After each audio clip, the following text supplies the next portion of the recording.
Hello students. तो आज की जो हमारी वीडियो है उसका टॉपिक है फ्यूचर कॉन्टिन्यूअस टेंस। तो आज हम करेंगे फ्यूचर कॉन्टिन्यूअस टेंस, जो कि सेकंड टाइप है फ्यूचर टेंस का। और टोटल टेंसेज में अगर देखें तो ये हमारा 10th टेंस है। ठीक है, पहले के जो 9 टेंसेज हैं उनकी वीडियोज आपको चैनल पे मिल जाएंगी। अगर आपने नहीं देखी हैं, उनमें कोई डाउट है तो वहाँ पे जाके आप देख सकते हैं। साथ के साथ जो लिंक है वो डिस्क्रिप्शन बॉक्स में भी हम डाल देंगे ताकि आपको सर्च करने में ईजी रहे। ठीक है, तो आज हम करेंगे फ्यूचर कॉन्टिन्यूअस टेंस। तो सबसे पहले हम समझेंगे कि फ्यूचर कॉन्टिन्यूअस टेंस का मीनिंग क्या है। तो यहाँ पे फ्यूचर का मतलब है वर्ब की फर्स्ट फॉर्म एंड कॉन्टिन्यूअस का मतलब है वर्ब की फिफ्थ फॉर्म। और फिफ्थ फॉर्म का मतलब है वर्ब की फर्स्ट फॉर्म प्लस आईएनजी, यानी V1 के साथ अगर हम आईएनजी लगा देंगे तो उस टाइम वो क्या बन जाएगा, फिफ्थ फॉर्म बन जाएगी। V5 उसको बोलते हैं। और फ्यूचर का मतलब क्या है, वर्ब की फर्स्ट फॉर्म। तो यहाँ पे दो वर्ब की फॉर्म हमें चाहिए हैं। तो यहाँ पे जो फर्स्ट होगी हमारे पास, यानी V1 जो हमें मिलेगी वो मिलेगी हेल्पिंग वर्ब से। और हेल्पिंग वर्ब क्या है हमारे पास, विल या शैल। बट जो हेल्पिंग वर्ब है वो विल शैल हम यूज करेंगे और इनके साथ ये हमारे पास फर्स्ट फॉर्म हो गई। बट अब जो विल और शैल जो है वो हम उनके साथ सिर्फ और सिर्फ हम फर्स्ट फॉर्म ही यूज कर सकते हैं, क्योंकि ये मॉडल वर्ब भी है। ठीक है, तो अभी हमारे पास क्या है, हेल्पिंग वर्ब तो विल और शैल हो जाएंगे, लेकिन अब कंडीशन ये है कि हमारे पास जो विल शैल है वो मॉडल वर्ब भी है। तो इनके जस्ट बाद हम फिफ्थ फॉर्म यूज नहीं कर सकते, इनके बाद हमें फर्स्ट फॉर्म ही यूज करनी होगी। तो उसके लिए हम यूज करेंगे यहाँ पे बी की फर्स्ट फॉर्म बी यहाँ पे हम यूज करेंगे, जो कि V1 देने का काम करेगी। और ये हमारी क्या है, हेल्पिंग वर्ब है। और यहाँ पे जो V5 होगी वो हमें मिलेगी वर्ब की फर्स्ट फॉर्म के साथ आईएनजी लगाने से। जो मेन वर्ब होगी उसकी फर्स्ट फॉर्म के साथ अगर हम आईएनजी लगा देंगे तो क्या आ जाएगी, हमें V5 मिल जाएगा। और ये बी क्यों लगाया है ये आपको ध्यान में रखना है कि विल शैल जो है वो हेल्पिंग वर्ब्स हैं और साथ के साथ क्या है, मॉडल वर्ब्स भी है। और मॉडल वर्ब जो है उसकी कंडीशन है कि उसके बाद हम सिर्फ और सिर्फ वर्ब की फर्स्ट फॉर्म यूज कर सकते हैं, उसके जस्ट बाद हम कोई दूसरी वर्ब की फॉर्म हो वो यूज नहीं कर सकते। तो उस फर्स्ट फॉर्म की कंडीशन के लिए हमने यहाँ पे क्या लगा दिया, बी लगा दिया। ठीक है, तो ये आपको ध्यान में रखना है। अब हम बात करेंगे यहाँ पे पहचान की। तो हमारे पास जो फ्यूचर कॉन्टिन्यूअस टेंस है इसकी पहचान क्या होगी, मतलब अगर हिंदी का कोई वाक्य हमारे पास है तो हम कैसे आइडेंटिफाई करेंगे कि ये जो वाक्य है वो क्या है, फ्यूचर कॉन्टिन्यूअस टेंस का है। तो पहचान क्या है हमारे पास, वाक्य के अंत में रहा होगा,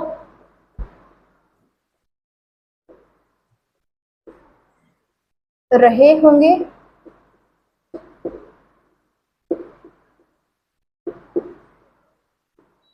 रही होगी,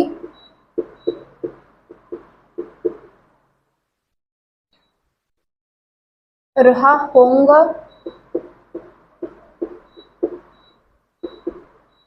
रही होंगी।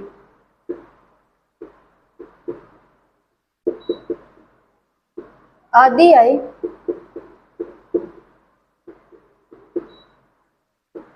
तो हमें समझ जाना है कि वो क्या है, फ्यूचर कॉन्टिन्यूअस टेंस है। यानी जो हमारा हिंदी का वाक्य है उसके लास्ट में या तो रहा होगा आए, या रहे होंगे, या रही होगी, या रहा होगा, या रही होंगी। ठीक है, तो ये आए तो हमें समझ जाना है कि वो क्या है, फ्यूचर कॉन्टिन्यूअस टेंस है। जैसे राम पत्थर लिख रहा होगा। तो राम पत्थर लिख रहा होगा अगर लास्ट में, तो ये है हमारे पास क्या है, फ्यूचर कॉन्टिन्यूअस टेंस है। कॉन्टिन्यूअस यानी कॉन्टिन्यूटी के लिए है, दैट मीन्स जो काम है अभी चल रहा है। ठीक है, तो यहाँ पे हम फ्यूचर की बात करें कि फ्यूचर में कोई काम चल रहा है तो उसके लिए हम क्या यूज करते हैं, फ्यूचर कॉन्टिन्यूअस टेंस यूज करते हैं। और ये जो शब्द है यहाँ पे रहा, रहे, रही, ये जो आता है ये हमें बताता है कि जो काम है वो चल रहा है। तो होगा होगे या होगी जो है वो बताता है कि फ्यूचर के अंदर का वो काम है। ठीक है, तो यहाँ पे रहा होगा, रहे होंगे या रही होगी, ये कुछ आते हैं तो हमें समझ जाना है कि फ्यूचर कॉन्टिन्यूअस टेंस है। ओके, तो ये है हमारे पास इसकी पहचान, जिसकी हेल्प से हम बहुत इजीली ये आइडेंटिफाई कर पाएंगे कि जो वाक्य है हमारा वो फ्यूचर कॉन्टिन्यूअस टेंस का ही वाक्य है या नहीं। क्योंकि अगर हमें ये पता चलेगा कि वाक्य कैसा है तभी हम उसकी ट्रांसलेशन जो है वो सही तरीके से कर पाएंगे। अब है इसके सेंटेंसेस। जैसा कि हर एक टेंस के हमारे पास 4-4 सेंटेंस होते हैं, हर एक टेंस के 4 टाइप के सेंटेंस बनते हैं, वैसे ही हमारे पास फ्यूचर कॉन्टिन्यूअस टेंस के भी 4 टाइप के सेंटेंस हैं।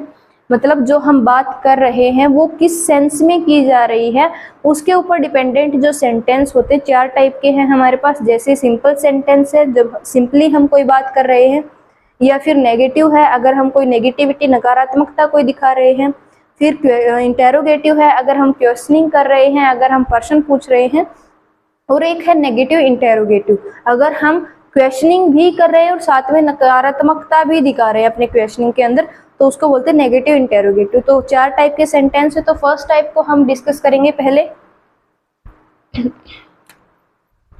फर्स्ट टाइप है हमारे पास अफर्मेटिव या फिर सिंपल सेंटेंस।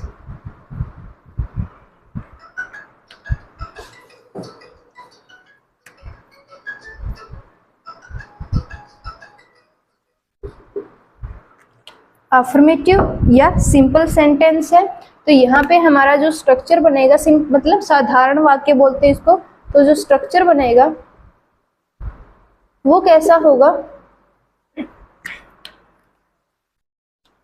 तो स्ट्रक्चर हमारे पास बनेगा सब्जेक्ट यानी कार्य को करने वाला, कर्ता जिसको हम बोलते हैं, फिर हेल्पिंग वर्ब जो विल और शैल है, फिर अभी मैंने बताया कि हम क्या करेंगे यहाँ पे विल शैल के बाद हम वर्ब की फिफ्थ फॉर्म यूज नहीं कर सकते, लेकिन कॉन्टिन्यूअस के अकॉर्डिंग हमें मेन वर्ब की तो फिफ्थ फॉर्म ही यूज करनी है। तो यहाँ पे फर्स्ट फॉर्म के लिए हम क्या लगाएंगे, बी लगाएंगे। ठीक है, ताकि जो हमारी मॉडल वर्ब की कंडीशन है कि उसके बाद हम फर्स्ट फॉर्म ही यूज करेंगे तो वो हम सेटिस्फाई कर सके, और देन हम यूज करेंगे V5 जो कि मेन वर्ब की फर्स्ट फॉर्म के साथ ING लगने से बनेगी। ठीक है, फिर ऑब्जेक्ट, फिर फुल स्टॉप। ये हमारे पास स्ट्रक्चर होगा सिंपल सेंटेंस का, affirmative sentence of future continuous tense का। तो इसकी हेल्प से हम क्या कर सकते हैं, कोई भी साधारण वाक्य जो हिंदी का दिया हुआ है फ्यूचर कॉन्टिन्यूअस टेंस का, तो उसको हम ट्रांसलेट कर सकते हैं इजीली। तो यहाँ पे एग्जांपल मैं लिखती हूँ कि जैसे फिर हम ट्रांसलेशन करके देखेंगे।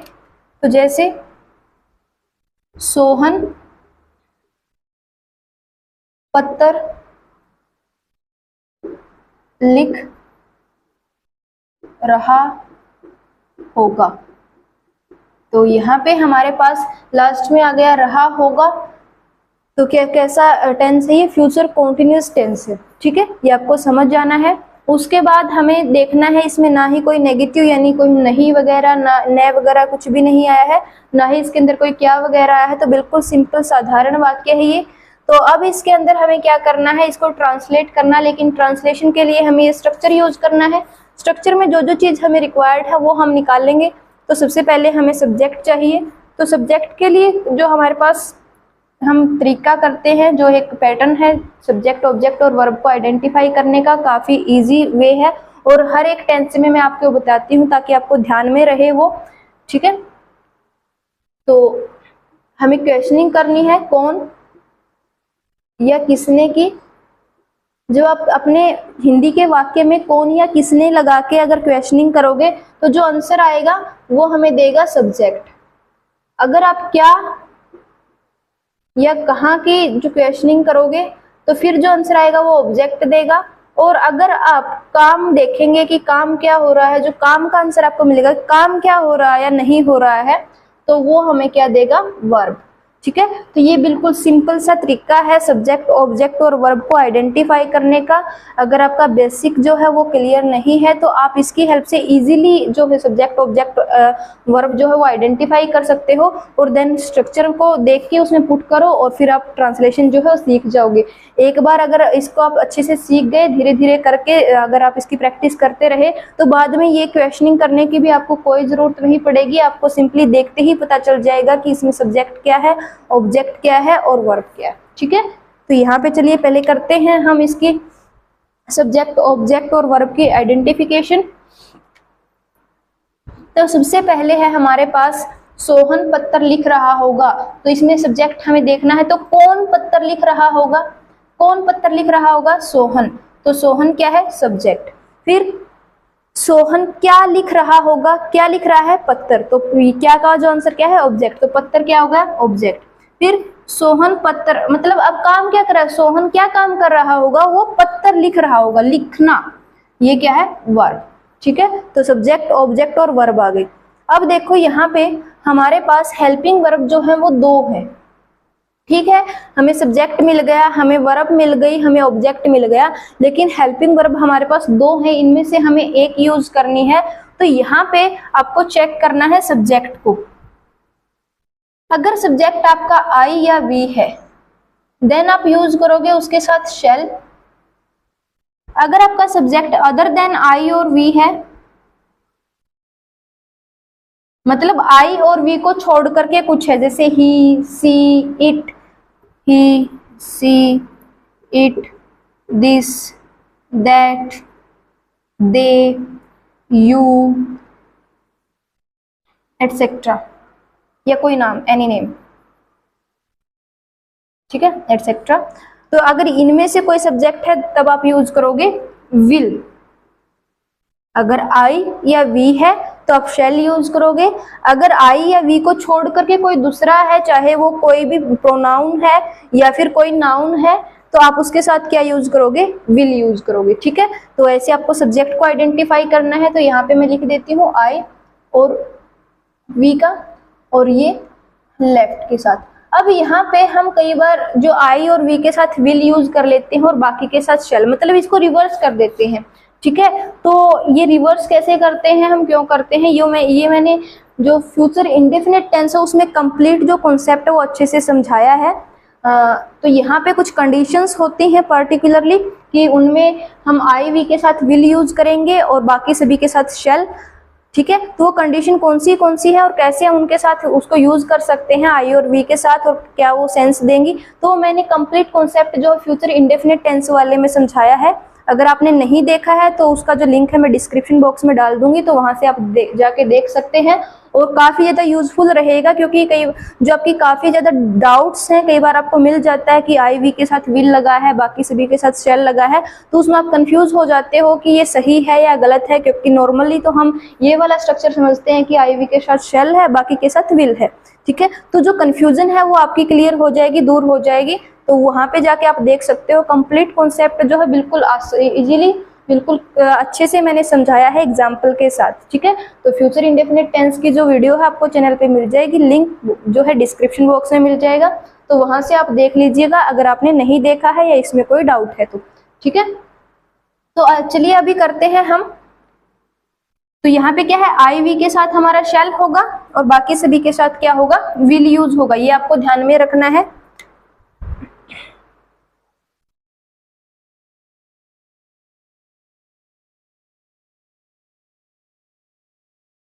तो अगर आई वी के साथ विल या दूसरों के साथ शैल भी मिल जाए तब भी कंफ्यूज नहीं होना है, क्योंकि वो हो सकता है कुछ पार्टिकुलर कंडीशंस में। कंडीशंस क्या होंगी, कौन सी होंगी, वो सभी के सभी मैंने फर्स्ट वाली वीडियो में, यानी जो इंडेफिनिट वाली वीडियो फ्यूचर इंडेफिनिट, उसमें बताई है। तो यहाँ पे हम देखेंगे कि आई और वी के साथ हमें शेल यूज करना है और बाकी के साथ विल यूज करना है। तो यहाँ पे हमारा सब्जेक्ट क्या है, सोहन। सोहन यानी कोई नाम है, तो नाम any name other than I और वी है, तो हम क्या यूज करेंगे, विल। तो ये हो जाएगा सोहन,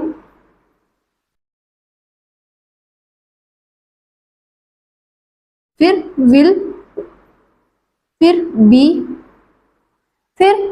फिफ्थ फॉर्म, वर्ब की फिफ्थ फॉर्म। तो यहाँ पे वर्ब क्या है, लिखना, लिखना यानी राइट, राइट की फिफ्थ फॉर्म बनाएंगे राइटिंग, तो राइटिंग, फिर पत्र यानी letter, then full stop. Sohan will be writing letter, ऐसे हम इसको करेंगे।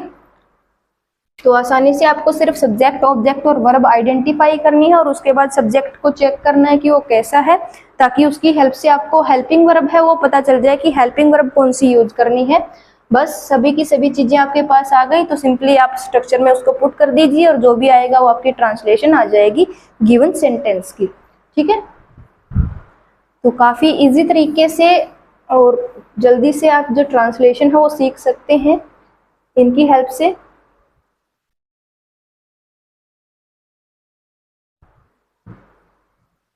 नेक्स्ट एग्जाम्पल अगर हम देखेंगे तो वो है मैं हिंदी पढ़ा रही होंगी। मैं हिंदी पढ़ा रही होंगी, तो ये आ जाएगा मैं हिंदी पढ़ा रही होंगी, लास्ट में आ गया रही होंगी। तो यहाँ पे हमारा कैसा टेंस है, ये फ्यूचर कॉन्टिन्यूस टेंस है और इसमें कुछ नहीं या जो क्या वगैरह है वो कुछ भी नहीं लगा है। दैट मीन्स ये क्या है, बिल्कुल सिंपल या अफर्मेटिव सेंटेंस है। तो ट्रांसलेशन हम करेंगे तो कौन हिंदी पढ़ा रही होगी, तो यहाँ पे हमारे पास जो आंसर आएगा कौन हिंदी पढ़ा रही होगी, तो कौन पढ़ा रही होगी, मैं, तो ये आ गया हमारा सब्जेक्ट। फिर मैं क्या पढ़ा रही होंगी, क्या पढ़ा रही होंगी, हिंदी, तो ये आ गया हमारे पास ऑब्जेक्ट। काम क्या कर रही होगी, पढ़ा रही होगी, तो ये आ गई हमारे पास वर्ब। ठीक है, तो सब्जेक्ट, ऑब्जेक्ट और वर्ब आ गई। अब सब्जेक्ट कैसा है, ताकि हमें जो हेल्पिंग वर्ब में से पता चले कि कौन सी यूज करनी है, तो सब्जेक्ट कैसा है, मैं यानी आई, मैं के लिए हम यूज करेंगे आई। अभी आई के साथ हमें क्या यूज करना है, शेल, तो हेल्पिंग वर्ब हमारी आ गई शेल। मेन वर्ब हमें पता चल गई, इसकी फिफ्थ फॉर्म हम यूज करेंगे, ऑब्जेक्ट हमें पता चल गया, सब्जेक्ट पता चल गया। तो सारी की सारी जो रिक्वायर्ड कंडीशंस थी हमें मिल गई है, जो भी टर्म्स हमें चाहिए थी बस पुट करनी है और ट्रांसलेशन जो है हमारी हो जाएगी। तो ये है आई, देन शेल, फिर बी, फिर पढ़ाना। एक होता है पढ़ना जब हम सेल्फ स्टडी करते हैं, एक होता है पढ़ाना। तो जब हम खुद से कोई चीज पढ़ रहे हैं तो उसके लिए हम यूज करेंगे रीड, और जब हम पढ़ा रहे हैं, दूसरों को बता रहे हैं, देन हम यूज करेंगे टीच। तो यहाँ पे आई शैल बी, टीच की फिफ्थ फॉर्म बनाएंगे तो teaching, I shall be teaching, फिर हिंदी। और हिंदी क्योंकि एक सब्जेक्ट का नाम है तो दैट्स वाई मैंने क्या यहाँ पे कैपिटल लेटर है वो रखा है, इसके फर्स्ट लेटर को क्या रखा है, कैपिटल रखा है। तो ये आ गया हमारे पास इसकी ट्रांसलेशन। तो काफ़ी इजी तरीके से आप जो है ट्रांसलेशन हो वो सीख सकते हैं, कर सकते हैं। जो टेंसेज है काफ़ी इजी है, और अगर आपके टेंसेज क्लियर हो गए तो आप जो इंग्लिश का बेस आपका क्लियर हो जाएगा और इंग्लिश सीखना आपके लिए काफ़ी ज़्यादा ईजी हो जाएगा फिर। तो यहाँ पे हमारे पास ये ट्रांसलेशन हमने कर ली। अब ये था जब हम हिंदी के वाक्यों को पहचान के उसको ट्रांसलेट कर रहे हैं। अगर आपके पास इंग्लिश का ही वाक्य जो सेंटेंस है वो दिया हुआ है तो आप कैसे आइडेंटिफाई करोगे कि वो फ्यूचर कॉन्टिन्यूस टेंस का है। तो उसके लिए आपको क्या करना है, यहाँ पे मैंने फ्यूचर इंडेफिनेट में भी बताया था, अब से फिर से मैं यहाँ पे रिपीट कर रही हूँ कि जो विल शैल है फ्यूचर का, चाहे कोई भी टेंस है, चाहे वो इंडेफिनेट है, चाहे कॉन्टिन्यूस है, चाहे वो परफेक्ट और चाहे परफेक्ट कॉन्टिन्यूस है, तो उसमें हमेशा हम helping verb will shell he use करेंगे। लेकिन इसके साथ जो मेन वर्ब है और इसके साथ जो पेयरिंग जो फर्स्ट फॉर्म हमें मिल रही है V1 और V5 जो मेन वर्ब है, ये चेंज हो जाएंगी अकॉर्डिंग टू टेंस। ठीक है, तो यहाँ पे अगर विल शैल है हमारी हेल्पिंग वर्ब है और उसके साथ फर्स्ट फॉर्म के तौर पे बी लगा है और फिर लगी है फिफ्थ फॉर्म, तो आपको समझ जाना है कि वो क्या है, फ्यूचर कॉन्टिन्यूस टेंस है। ठीक है, क्योंकि अगर इंडेफिनिट की बात करें तो यहाँ पे V1 की जगह पे हमें V1 क्या मिलेगा, मेन वर्ब की फर्स्ट फॉर्म ही मिलेगी, उसमें कोई B या V5 नहीं मिलेगा। इन दोनों को निकाल के यहाँ पे अकेला क्या आ जाएगा, V1 आ जाएगा। वो होता है फ्यूचर इंडेफिनिट टेंस। लेकिन अगर विल शैल के साथ बी लगा है और बी के बाद वर्ब की फिफ्थ फॉर्म लगी है तो कैसा टेंस है, वो फ्यूचर कॉन्टिन्यूअस टेंस है। अब सिंपल सेंटेंस है, वो देखने के लिए क्या करना है कि सबसे पहले तो विल शैल जो है वो हमारे सब्जेक्ट के बाद लगने चाहिए और जो हमारा सेंटेंस है उसमें कोई भी नोट वगैरह नहीं आना चाहिए। ठीक है, तो अगर जो विल शैल है यानी हेल्पिंग वर्ब है वो सब्जेक्ट के बाद लगी है और जो सेंटेंस में कुछ भी नोट वगैरह नहीं लगा है तो दैट मीन्स वो क्या है, सिंपल सेंटेंस है किसका, फ्यूचर कॉन्टिन्यूअस टेंस का। ठीक है, तो ऐसे आप आइडेंटिफाई कर सकते हैं। अब नेक्स्ट है हमारे पास नेगेटिव सेंटेंस।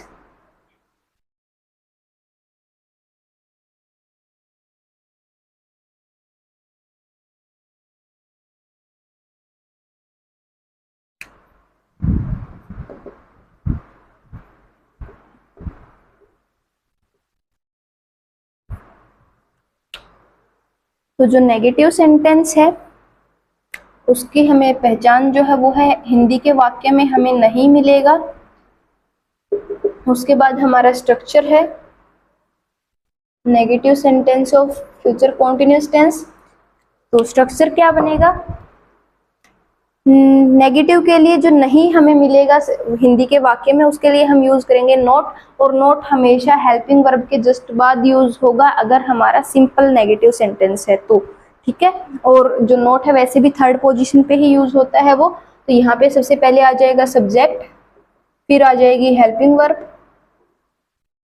फिर उसके बाद हमारा क्या आ जाएगा, नोट। ये आपको ध्यान में रखना है। जो नोट है मैं थोड़ा यहाँ पे हाईलाइट करके लिख देती हूँ ताकि आपको ध्यान में रहे कि नोट कहाँ पे यूज करना है।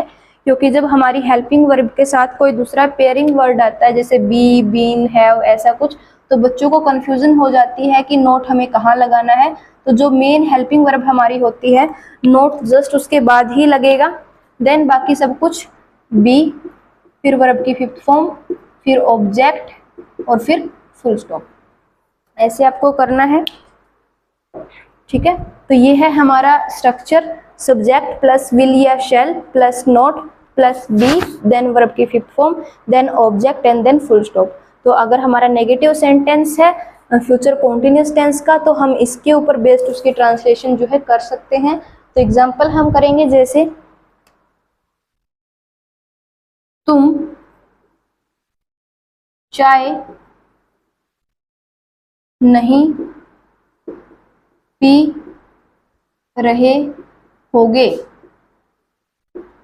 तुम चाय नहीं पी रहे होगे। तो यहाँ पे हमारे पास लास्ट में आ गया रहे होगे।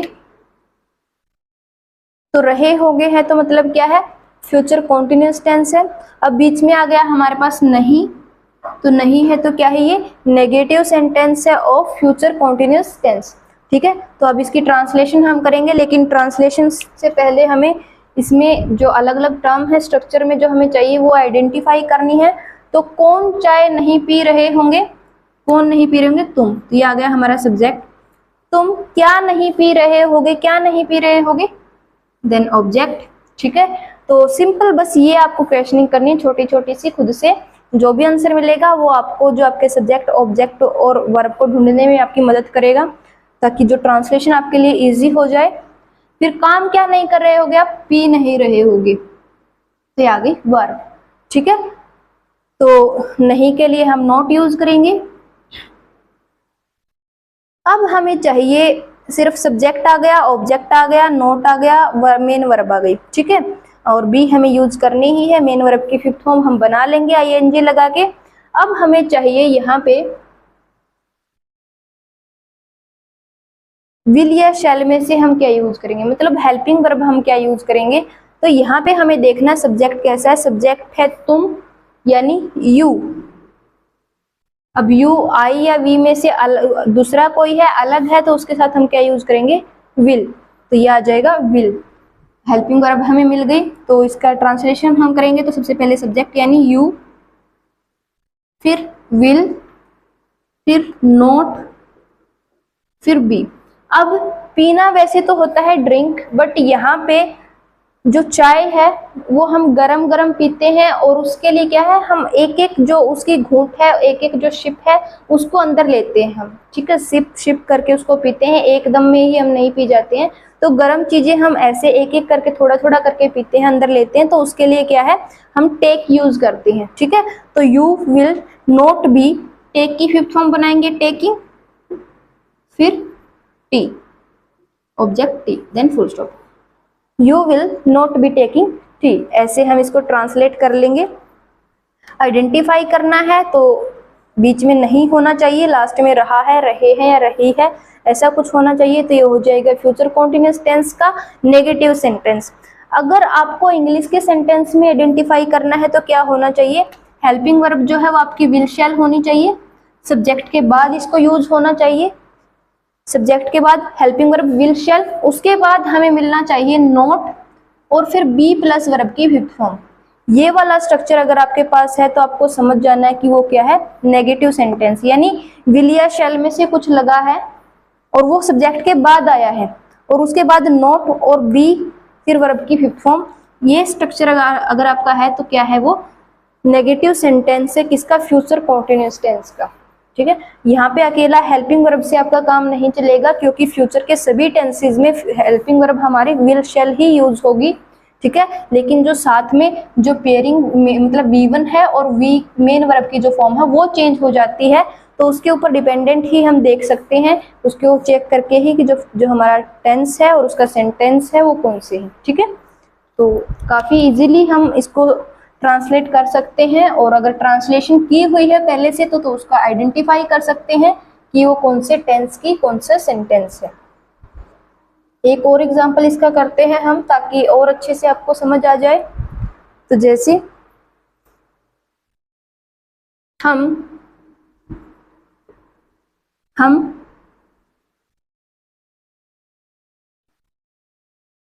श्योर नहीं कर रहे होंगे,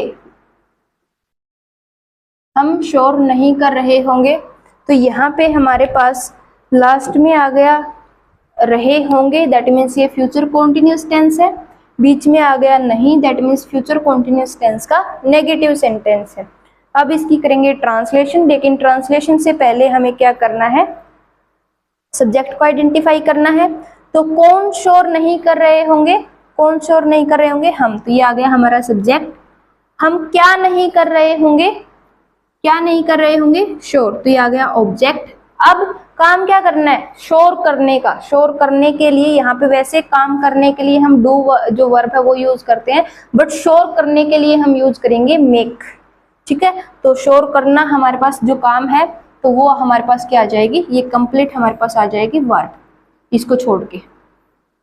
ठीक है, तो अब यहाँ पे हमें सब्जेक्ट मिल गया, ऑब्जेक्ट मिल गया, वर्ब मिल गई, नहीं के लिए हम नॉट यूज करेंगे। अब हमें चाहिए हेल्पिंग वर्ब, तो सब्जेक्ट क्या है हमारा, हम यानी वी, और वी के साथ हम क्या यूज करेंगे, शैल यूज करेंगे। ठीक है, तो हेल्पिंग वर्ब क्या आ गई हमारे पास, शैल आ गई। तो करते हैं इसको अभी ट्रांसलेट, तो हम यानी वी, फिर शैल, फिर नॉट, फिर बी, फिर श्योर करना मेक, मेक की third form make, sorry fifth form making,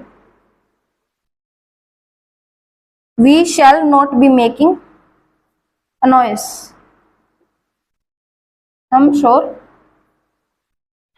नहीं कर रहे होंगे, ऐसे। ठीक है, तो काफी इजीली हम ट्रांसलेशन वो कर सकते हैं, और सही से अगर हमारा स्ट्रक्चर हमें समझ जाएगा तो ट्रांसलेशन आपकी पक्की सही होगी। सिर्फ आपको स्ट्रक्चर पता होना चाहिए, और जो आइडेंटिफिकेशन है वो सही तरीके से करनी होनी चाहिए, सब्जेक्ट, ऑब्जेक्ट और वर्ब की, और जो हेल्पिंग वर्ब है उसकी। तो ये था हमारा नेगेटिव सेंटेंस। अब दो सेंटेंस और बचे हैं इसके, तो थर्ड है इंटेरोगेटिव सेंटेंस।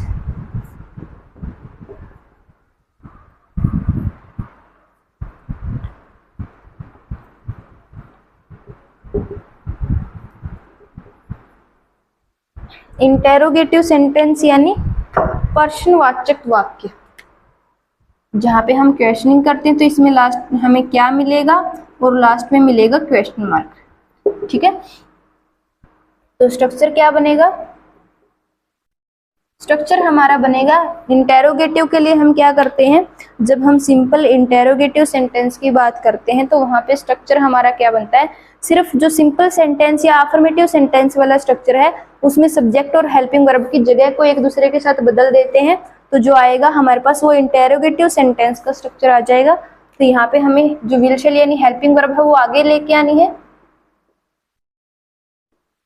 फिर सब्जेक्ट एक दूसरे के साथ जगह बदलनी है, बाकी सब कुछ एज इट इज रहेगा।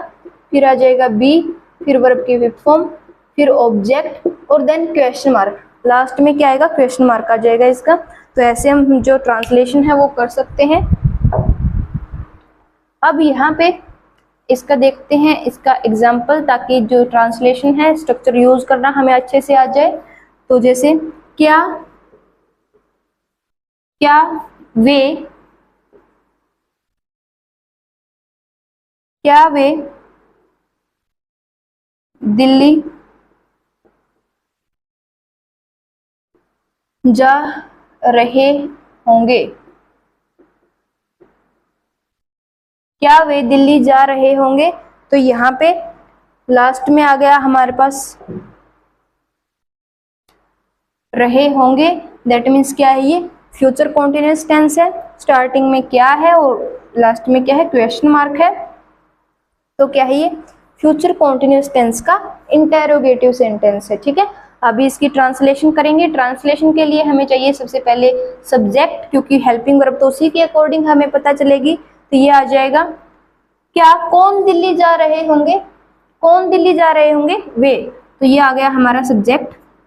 फिर वे कहाँ जा रहे होंगे, कहाँ जा रहे होंगे, तो कहाँ का जो आंसर क्या देगा, ऑब्जेक्ट। तो कहाँ जा रहे हैं, दिल्ली, ये आ गया ऑब्जेक्ट। काम क्या कर रहे हैं, जाने का, तो ये आ गया हमारे पास वर्ब। ठीक है, तो क्या वे दिल्ली जा रहे होंगे में हमें सब्जेक्ट मिल गया वे, ऑब्जेक्ट दिल्ली और वर्ब जाना। अब हमें चाहिए हेल्पिंग वर्ब, ताकि हमारा जो जो भी स्ट्रक्चर है उसकी सारी टर्म हमें मिल जाए। तो इसके लिए हमें चेक करना होगा हमारा सब्जेक्ट। सब्जेक्ट क्या है, वे यानी दे। अब दे जो है वो आई और वी से अलग है, तो हम क्या यूज करेंगे, विल। तो यहाँ पे हेल्पिंग वर्ब हमारी क्या आ जाएगी, विल आ जाएगी। तो सिंपली हम अब इसमें पुट करके सारी जो ट्रांसलेशन है वो कर लेंगे। तो जैसे विल दे बी, फिर वर्ब यानी जाना, जाना यानी गो की फिफ्थ फॉर्म बनाएंगे गोइंग, तो विल दे बी गोइंग। अब गो की चाहे कोई भी फॉर्म यूज करें, उसके साथ हम टू प्रेपोजिशन यूज करेंगे।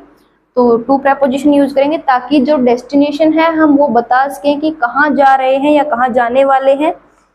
तो will they be going to Delhi, then question mark. ऐसे हम जो ट्रांसलेशन है इसकी कर सकते हैं। सिंपली बस आपको देखना है कि हेल्पिंग वर्ब कौन सी यूज होगी, सब्जेक्ट क्या है और मेन वर्ब क्या है और ऑब्जेक्ट क्या है, सब कुछ आपको पता चल गया। तो सिंपली आप स्ट्रक्चर में पुट करो और फिर अपने पास क्या हो जाएगा, जो ट्रांसलेशन है वो मिल जाएगी। ठीक है, तो अगर आइडेंटिफाई करना है तो उसके लिए क्या करना है, आइडेंटिफाई करने के लिए हमारे पास सबसे पहले जो हेल्पिंग वर्ब है वो विल शैल होनी चाहिए और वो सब्जेक्ट से पहले लगनी चाहिए। फ्यूचर टेंस के लिए हमें क्या चाहिए कि हेल्पिंग वर्ब विल शैल चाहिए।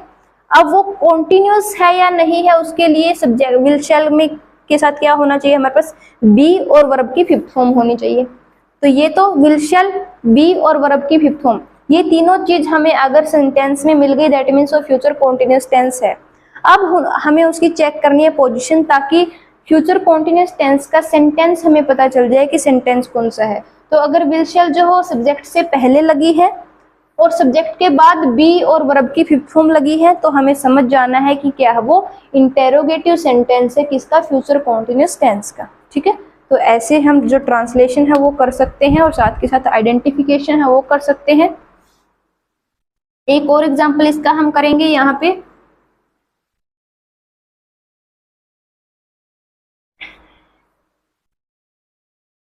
तो जैसे क्या मैं क्या मैं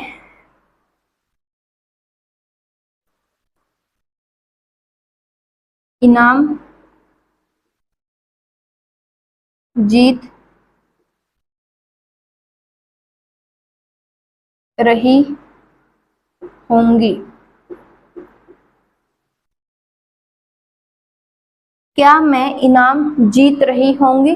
तो यहाँ पे लास्ट में आ गया हमारे पास रही होंगी, दैट मीन्स क्या है, ये फ्यूचर कॉन्टिन्यूअस टेंस है, और उसके बाद स्टार्टिंग में क्या है और लास्ट में क्वेश्चन मार्क है। तो क्या है ये, फ्यूचर कॉन्टिन्यूअस टेंस का इंटेरोगेटिव सेंटेंस यानी प्रश्नवाचक वाक्य है। अब हमें इसकी ट्रांसलेशन करनी है, इसका इंग्लिश वर्जन बनाना है कि क्या होगा, क्या सेंटेंस बनेगा। तो उसके लिए सबसे पहले हमें चाहिए सब्जेक्ट। तो सब्जेक्ट के लिए हमें क्वेश्चनिंग करनी है, कौन या किसने की। तो ये आ जाएगी क्या मैं, यानी क्या कौन इनाम जीत रही होएगी, कौन इनाम जीत रही होएगी, मैं। तो यहाँ पे मैं क्या है, सब्जेक्ट। फिर क्या मैं क्या जीत रही होंगी, क्या जीत रही होंगी, इनाम। तो ये क्या आ गया हमारे पास, ऑब्जेक्ट।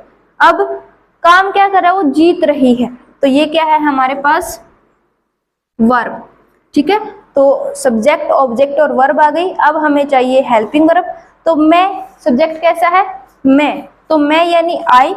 अब आई के साथ हम क्या यूज करेंगे, शेल। आई के साथ क्या यूज करेंगे, शेल। तो हेल्पिंग वर्ब हमारी आ गई शेल। तो शेल, तो हमारा सेंटेंस क्या बनेगा, शेल आई, फिर बी, फिर वर्ब की फिफ्थ फॉर्म। तो जीतना, विन, फिफ्थ फॉर्म बनाएंगे विनिंग। तो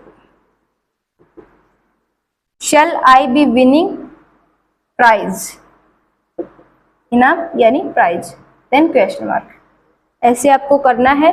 ठीक है, बस सारी की सारी जो टर्म्स हमें चाहिए उनको आइडेंटिफाई करो, स्ट्रक्चर में सही पोजीशन पे उनको सेट कर दो, आप पुट कर दो, तो ट्रांसलेशन आपकी हो जाएगी, सेंटेंस आपका बन जाएगा काफी जल्दी से और सही बनेगा बिल्कुल।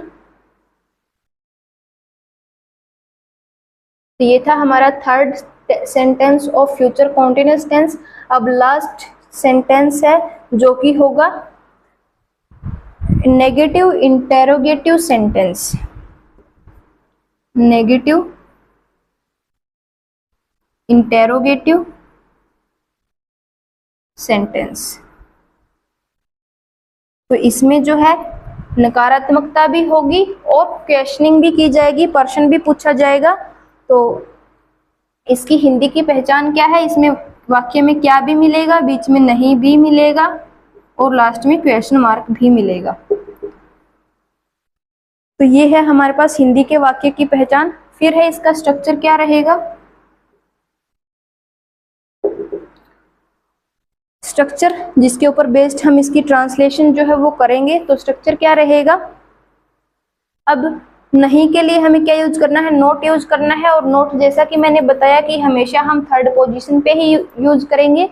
तो जब हमें किसी भी किसी भी टेंस की नेगेटिव इंटेरोगेटिव सेंटेंस का स्ट्रक्चर बनाना है तो वो आप उसी के नेगेटिव सेंटेंस की हेल्प से बना सकते हो।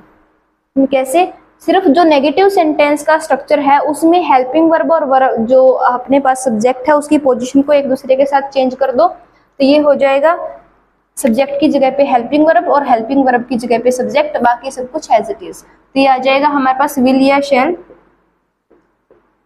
क्योंकि हमें इंटेरोगेटिव भी दिखाना है। तो इंटेरोगेटिव क्या है, उसके लिए हमें हेल्पिंग वर्ब पहले लगानी है, फिर आ जाएगा सब्जेक्ट। फिर हमें नेगेटिव भी दिखाना है कि नेगेटिव भी है, तो नेगेटिव की कंडीशन क्या है, थर्ड पोजीशन पे नोट लगाना है। तो ये आ जाएगा नोट, फिर एज इट इज। बाकी सभी की सभी क्या है, सेम की same, that is be plus verb की फिफ्थ फॉर्म प्लस ऑब्जेक्ट और प्लस क्वेश्चन मार्क।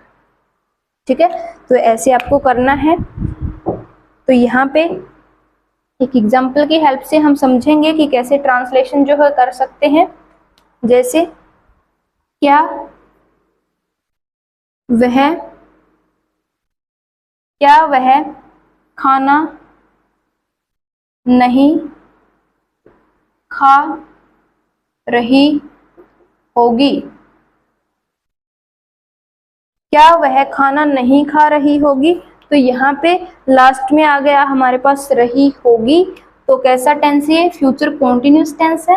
अब वाक्य में हमारा क्या भी है नहीं भी है और लास्ट में क्वेश्चन मार्क भी है तो क्या है, फ्यूचर कॉन्टिन्यूअस टेंस का नेगेटिव इंटेरोगेटिव सेंटेंस है। अब हम इसकी ट्रांसलेशन करेंगे तो उससे पहले हमें चाहिए सब्जेक्ट, ऑब्जेक्ट, वर्ब और हेल्पिंग वर्ब। तो सब्जेक्ट, तो कौन खाना नहीं खा रही होगी, कौन खाना नहीं खा रही, वह, तो ये क्या आ गया हमारा सब्जेक्ट। अब वह क्या नहीं खा रही, क्या नहीं खा रही, वो खाना, तो ये आ गया ऑब्जेक्ट।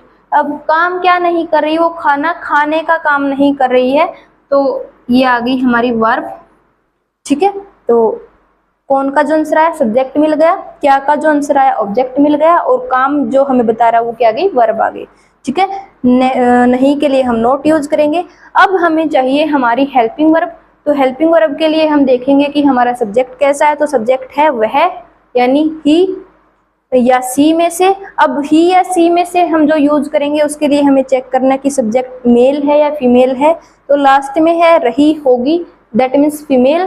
तो फीमेल के लिए हम क्या यूज करेंगे, सी। तो वह जो होता है उसके लिए हमारे पास दो ऑप्शन है, ही और सी। तो अगर जो सब्जेक्ट है वो मेल है तो हम ही यूज करेंगे, फीमेल है तो सी। तो यहाँ पे जो हमारा सब्जेक्ट है वो फीमेल है, रही होगी। ठीक है, तो जो सब्जेक्ट हमारा सब्जेक्ट क्या रहेगा, सी। तो सी यानी अदर देन आई और वी, आई और वी से अलग है तो हम क्या यूज करेंगे, विल। तो विल हमारी हेल्पिंग वर्ब आ जाएगी। तो करते हैं ट्रांसलेशन, सारी की सारी जो चीजें हमें मिल गई तो ट्रांसलेशन अभी करेंगे। तो विल, सी, फिर नोट, फिर बी, फिर खाना खाना, एट, और एट की फिफ्थ फॉर्म बनाएंगे eating. Will she not be eating food, then question mark. तो ऐसे हम जो ट्रांसलेशन है वो कर सकते हैं। अगर आइडेंटिफिकेशन करनी है तो हिंदी में जो है लास्ट में पहले तो रहा होगा, रही होगी या रहे होंगे, ये देखो ताकि पता चले कि वो फ्यूचर कॉन्टिन्यूअस टेंस ही है या नहीं। और अगर आपको सेंटेंस चेक करना है चाहे वो किसी भी टेंस का है तो उसके लिए आप चेक करो कि उसमें क्या होना चाहिए, नहीं होना चाहिए, और लास्ट में क्वेश्चन मार्क होना चाहिए। तो अगर ऐसा है तो कैसे सेंटेंस है, नेगेटिव इंटेरोगेटिव सेंटेंस है। ठीक है, तो अभी हम इसको देखेंगे। अगर इंग्लिश का ही वाक्य अगर हमारे पास दिया हुआ है उसको हम चेक करेंगे तो कैसे करेंगे। तो देखो, सबसे पहले तो फ्यूचर के लिए हमारे पास कंडीशन है कि विल शैल यूज होना चाहिए हेल्पिंग वर्ब। ठीक है, विल शैल आपने देख ली, लेकिन अब विल शैल तो देख ली, उससे पता चल गया कि विल शैल जो है फ्यूचर टेंस में ही लगती तो फ्यूचर टेंस है। अब वो कॉन्टिन्यूअस टेंस ही है ही, ये चेक करना है। तो उसके अंदर हमें क्या करना है, हमें बी और वर्ब की फिफ्थ फॉर्म चेक करनी है कि हमारे जो सेंटेंस के अंदर बी और वर्ब की फिफ्थ फॉर्म लगी होनी चाहिए। तो अगर हेल्पिंग वर्ब विल या शैल है और सेंटेंस में बी और वर्ब की फिफ्थ फॉर्म लगी है, दैट मीन्स वो क्या है, फ्यूचर कॉन्टिन्यूअस टेंस है। अब उसका सेंटेंस चेक करना है कि वो कैसे सेंटेंस है।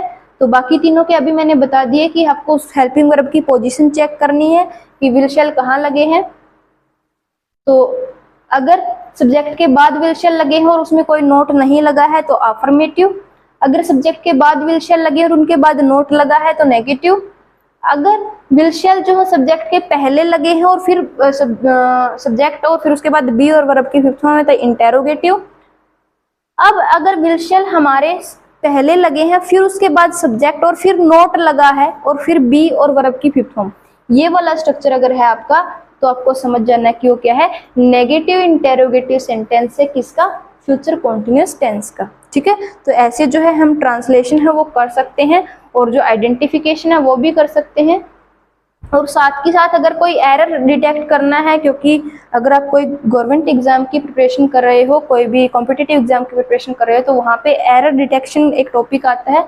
तो वहाँ पे भी आपके लिए ये जो आइडेंटिफिकेशन है वो काफ़ी ज़्यादा यूजफुल रहेगी, क्योंकि अगर आप आइडेंटिफाई ही नहीं कर पाओगे एरर क्या है तो उसको चेक कैसे, उसको सोल्व कैसे करोगे, उसको ठीक कैसे करोगे, करेक्ट आप नहीं कर पाओगे अगर आपको ये ही नहीं पता चलेगा कि इसमें गलती कहाँ है। ठीक है, तो नेक्स्ट अभी एक और एग्जांपल हम कर लेते हैं ताकि हमारा जो फ्यूचर कॉन्टिन्यूअस टेंस है वो अच्छे तरीके से कंप्लीट हो जाए और आपको समझ आ जाए। तो नेक्स्ट है हमारे पास, जैसे क्या हम क्या हम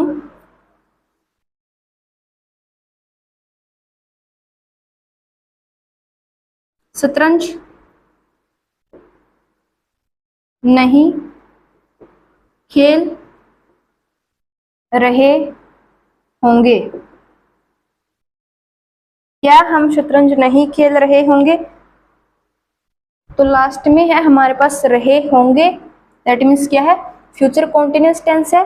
अब हमारे वाक्य में क्या भी आया है, लास्ट बीच में नहीं भी है और लास्ट में क्वेश्चन मार्क भी, तो फ्यूचर कॉन्टिन्यूअस टेंस का नेगेटिव इंटेरोगेटिव सेंटेंस है।